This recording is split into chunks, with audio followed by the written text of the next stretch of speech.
sure I'm going to share something with you. That might put me in a very negative light, yeah. Relationships are not my forte. See if someone grabbed at my wife or something, completely different ballgame. I'll walk away from it, and this has been like a therapy session.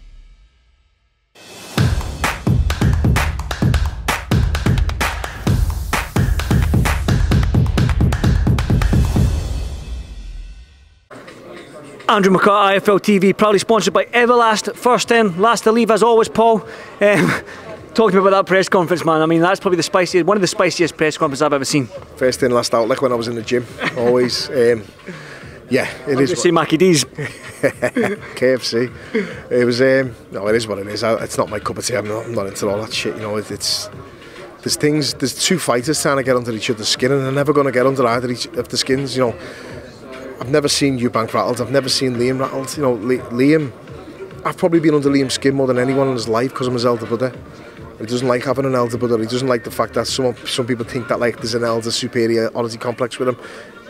I clash with him because we clash.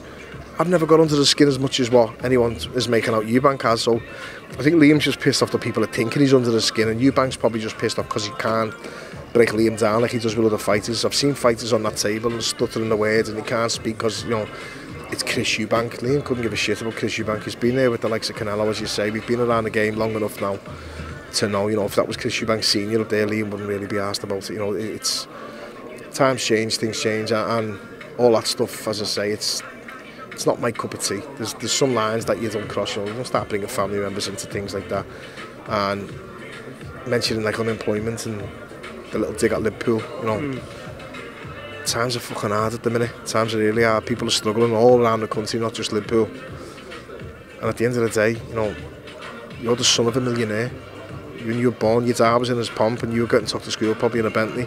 You've never had to knock next door and borrow a pint of milk or had a bailiff knock at your door, you know what I mean? Times are hard, times real working class people know struggles, and that's what we all are, and that's what the people of Manchester are, the people of Liverpool are. A football rivalry aside, we couldn't be any more similar to the Manchester people and the people of the northwest or the northeast of the country, because we've all got it hard, we've all had it hard growing up, and we're working class people. And the fact that he's coming here naively trying to think he can turn Manchester onto Liam because he's a Scouser or a Liverpool fan is, you know, is sort of a bit of a weakness in him, because you're the one coming here with the flash arrogance, driving here in a Rolls Royce, you know what I mean? People of Manchester and the people of Liverpool are not into all that. And if Liam behaved the way Eubank behaved, he wouldn't be liked in Liverpool, he wouldn't be welcomed in Liverpool, he wouldn't be adhered to and admired the way he is, and he is admired and loved in Liverpool. So I think it's just a waste of time, to me point is what I'm getting. A lot of it's a waste of time. I'm sure neither fighter want to be up there. They'd rather be in the house restaurant or in the gym, chipping away at the weight. For the weigh-in tomorrow, and then what I think will be a very exciting and brutal fight on Saturday.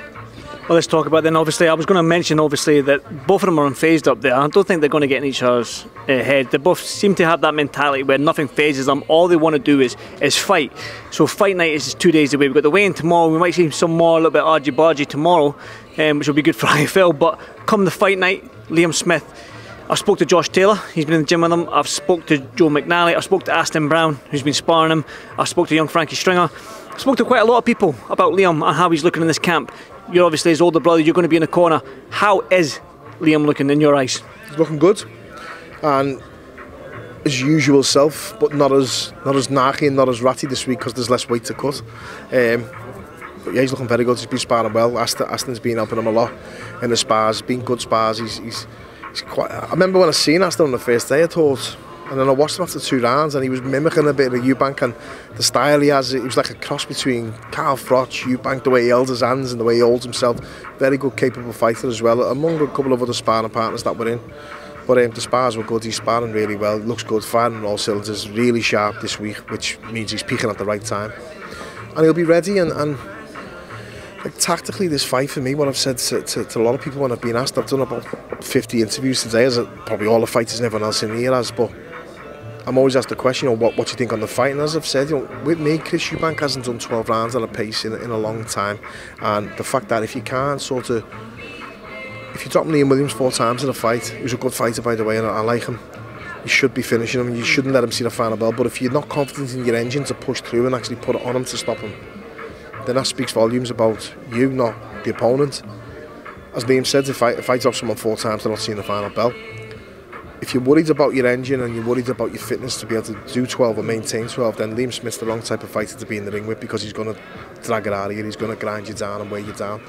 Ability-wise, I keep seeing people saying about like the punch power of Eubank, and again, I've been in the ring with him, and I know I didn't really feel much at all power-wise. Liam said the same thing. When was last time he knocked someone out, as Liam said before, but also when was last time he fought at a good pace and got actually 12 good rounds out, you know, and Liam's doing that on a regular occurrence, and if he's not getting the stoppages, and he's got the engine and the experience to do so and the fitness to do so, and the extra 6 pounds to play with will help Liam a lot. I've seen him in spars with Callum letting bombs go, his big brother, and people think because the brothers they might hold back. It doesn't work that way at all. You know, the spars are tasty. Liam's laughing, making a joke with Callum on his last fight, saying, I'm the only sparring partner you haven't dropped in this camp, aren't I? And he had 4 or 5 different kids in, and Callum said, yeah, no, I didn't know that, but yeah, you're right, yeah. And it's them type of spars. I've watched Liam take monster shots, head and body off people, you know. He's been into the body before, of course, yes, but so's Chris Eubank off Liam when I was there watching it.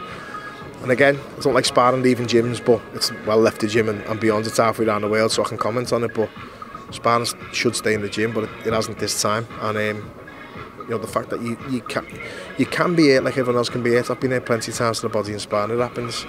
The fact that you're denying it speaks volumes to me, because you know you're not invincible, but you're making out like you are. And again, added to the fact, like, you know, former world champion, when he hasn't won a world title, Liam's a bona fide genuine world champion and former world champion.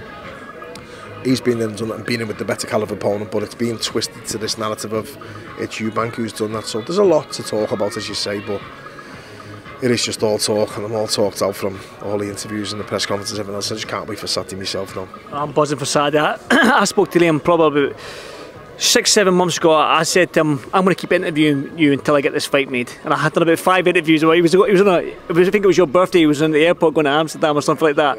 I said, are you free for a Zoom? And he's like, I'm going to sneak away, so he's stuck on his phone and done that. So I've been so excited for this fight since it's got made, because I wanted to see this fight, because I can see everything in it. I can see knockdowns, cuts, drama, I can see it all. When I speak to most people, probably 99% of the people, it's either points Eubank, points Liam. Can you see any other way other than a points for Liam?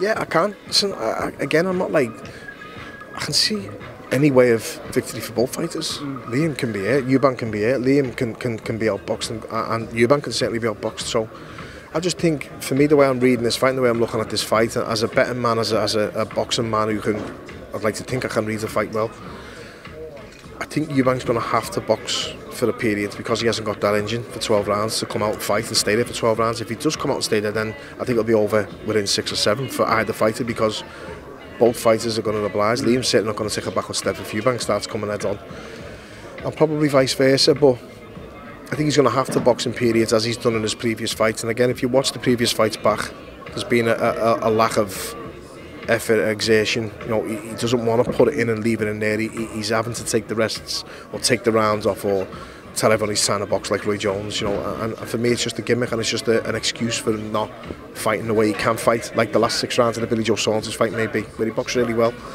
at a pace, chasing the fight, and he had the energy in the tank, but he did nothing in the early rounds. And that's what I'm saying. You find a 12-round fight where he's worked at a constant, steady pace, and I don't think there is one, whereas you see that on a regular occurrence with Liam. So strength won't be an issue, so the fitness will come into it, and I think the fitness, the box is a big tick for Liam Smith, and I think that's what will come into it ultimately, the fitness, the heart and the desire. I'm not saying Eubank hasn't got heart, by the way. He's got a lot of heart, he's got a big pair of balls on him, but whether that desire is there still, you know, as I say, you're well off, you're well to do, you give the impression that you're well off or well to do, so is that desire still there to push it when it gets hard? I don't know.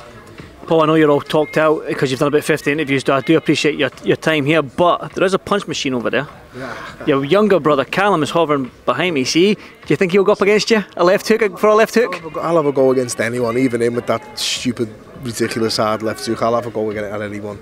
I won't actually give it a right hand, because I've tried my left hook a couple of times now and it hasn't been getting the desired effect, so I might give it a little right hand and see. But well, let's give it a right hand. Is Callum coming back? Let's Callum, I'm going to put you on the spot. Come on.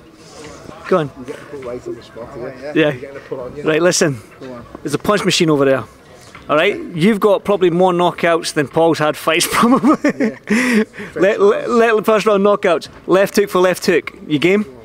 You got a weight advantage now, though. If you're going to say that, there's weight behind it, doesn't he? but I don't know. It'd be a good contest, though, wouldn't it? Let's fire it up. Let's go left hook for left hook. Let's go. Might hit me on my. Cheers, guys.